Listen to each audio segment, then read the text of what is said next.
In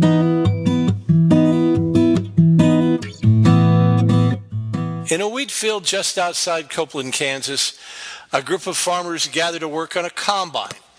With a clang, the old machine, an antique Massey Ferguson harvester, roars to life, ready for a day of work. But unlike more modern equipment, this antique combine won't be required to break speed records in an effort to get the crop into the elevator on time. It doesn't have modern conveniences to ease operator fatigue.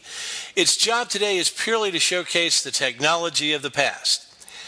It's been called Old Boys with Their Old Toys, but most folks around Copeland simply call this annual event Old Time Harvest.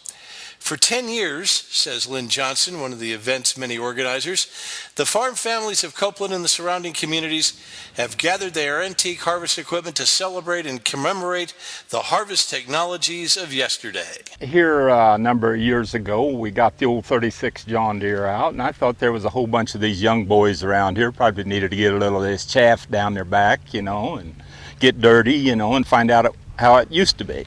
I used to run this stuff, and it's a lot of work and it's dirty.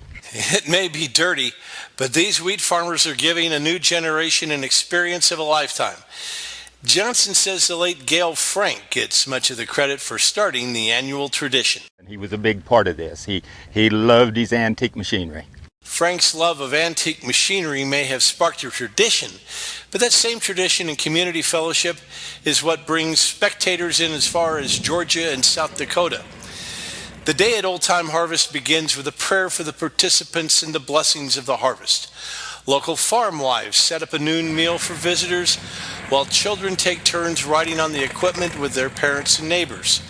A wagon for visitors circles the field, allowing close-up views of the machinery in motion.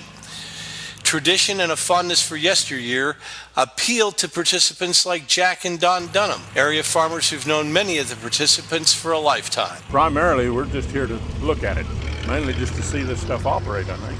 Organizers didn't have to look very far for examples of working antiques. Many farmers in the area have their own combine projects that they've lovingly restored to original working condition. Others bring antique grain trucks, tractors, and cars for visitors to see and experience. The machinery at Old Time Harvest operates as it would back in the day when that iron was shiny, and offers a new generation an appreciation for days past, making this community true harvest heroes.